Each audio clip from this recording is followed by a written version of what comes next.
कभी चारों क्षेत्र पर राज किया करता था, पूरे जिला पर राज किया करता था। आज नेपाली कांग्रेस का स्थिति क्यों हुआ? कहीं न कहीं नेतृत्व पंक्ति जिनके हाथ में पार्टी का बागडोर है, कहीं न कहीं उनका कमी कमजोरी देखा जा रहा है। साथियों, ये पार्टी का मंच है और मैं खुले मन से कहूंगा, क्योंकि मैं एक पार्टी का सिपाही हूं, मुझे डरने की भी आवश्यकता नहीं है।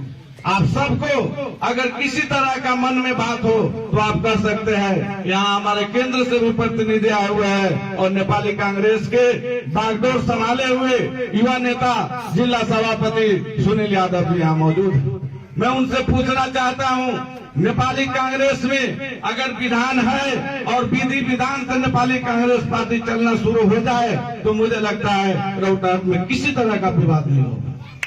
जरूर कहीं न कहीं हम लोगों ने नेपाली कांग्रेस के विधि विधान को ताक पर रख दिया है, अपने मनमाने जिसको चाहा जहां से बना दिया। यहां तक कि मैं इस मन से कहना चाहूंगा, विगत के कुछ दिन पहले मुस्लिम संघ के चुनाव में सभापति के रोपर में वरिष्ठ नेतागण और बहुत सारे लोगों ने मुस्लिम संघ का एक निर्णय और सहमति किया था, जिसमें हमारे श्रद्धेय सभापति जो उपस्थित थे उन्होंने ही कहा कि फलाने को बना दिया जाए, लेकिन ठीक उसके उल्टा कुछ दिन के बाद दूसरे आदमी को बना के दे दिया जाता है। ये क्या है? हमें लड़ाने की बात हो रही है, हमें फोड़ने की बात हो रही है, लेकिन हम नेपाली कांग्रेस के सिपाही हैं, हम दस से मस नहीं होंगे, इसलिए कि नेपाली कांग्रेस सबों के खून पसीना से सींचा हुआ है। आज मैं ऐसे धरती से बोल रहा हूँ जहाँ से मरहूम शेख इदरीस साहब जो नेपाली कांग्रेस के जननी है, नेपाली कांग्रेस को रौतहट में जिंदा किया हुआ, मैं उस महापुरुष को सलाम करना चाहता हूं और नमन करना चाहता हूं। दूसरी बात, अगर पार्टी विधान से नहीं चलती है तो मैं केंद्रीय प्रतिनिधि जी से आग्रह करूंगा कि आप वहां जाकर कह दे कि किसी भी निर्वाचन हो या किसी भी तरह का परिपत्र का कोई आवश्यकता नहीं है। परिपत्र वहां से होता है, सर्कुलर होता है, लेकिन हम उसको कार्यान्वयन नहीं करते हैं तो उसका कोई आवश्यकता नहीं है। आप अपने मन से जिसको चाहे टिकट दे, आप अपने मन से जिसको चाहे बना दे, इसमें कोई ही नहीं है। आप अपने खलती का पार्टी बना ले, हम अपने खलती का पार्टी बना ले, उसमें भी कोई आपत्ति नहीं है।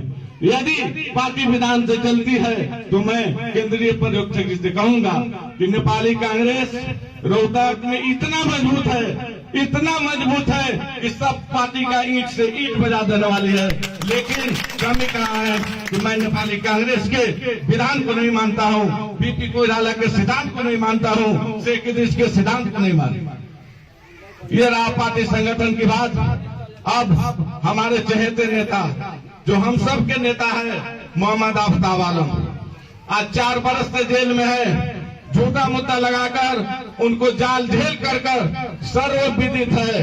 आप किसी भी न्यायालय, किसी भी न्यायाधीश से पूछ सकते हैं कि उसमें किसी तरह का कोई झमेला नहीं है, लेकिन 4 बरस से वो जेल में है। क्यों?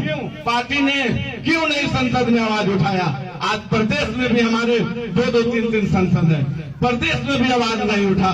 किस तरह का आप संगठन बनाना चाहते हैं? क्यों हमारे नेता के ऊपर दोषपूर्ण स्थिति रखना चाहते हैं? मैं आपसे आग्रह करूंगा कि अगर आपका नियत साफ है, अगर सबों का नियत साफ है, तो आज के दिन में भी सब लोग नेपाली कांग्रेस प्रदेश से लेकर केंद्र से लेकर आवाज उठाए, एक होकर नेता के रिहाई का मांग करे।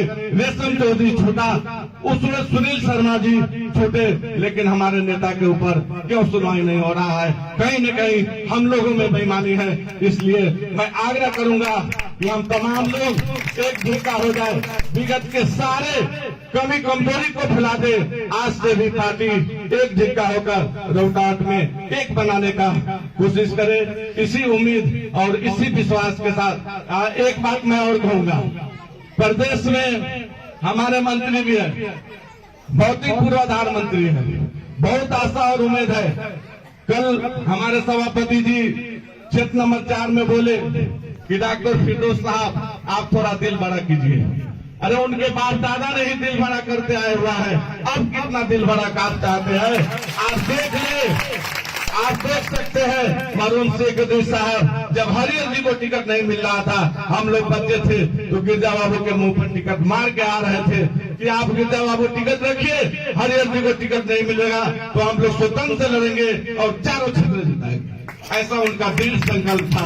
उसके बाद मैं जितेंद्र जी से ही कहना चाहता हूँ, हमारे नेता भी है, आप 70 का चुनाव लड़ रहे थे, उसमें भी आफ्ताब आलम ने आपके लिए पूरा एयर चोटी, मैं वहाँ मौजूद हूँ, शिशुल कोइराला को जो शब्द बोले थे, एक एक शब्द मुझे कंठस्थ याद है। खैर ये सब हमारी आपस की कमी कमजोरियां है, आप इस सब को दूर करें और आज से ही नेपाली कांग्रेस को एक धिक्का बनाना है तो हम सब एक हो जाए।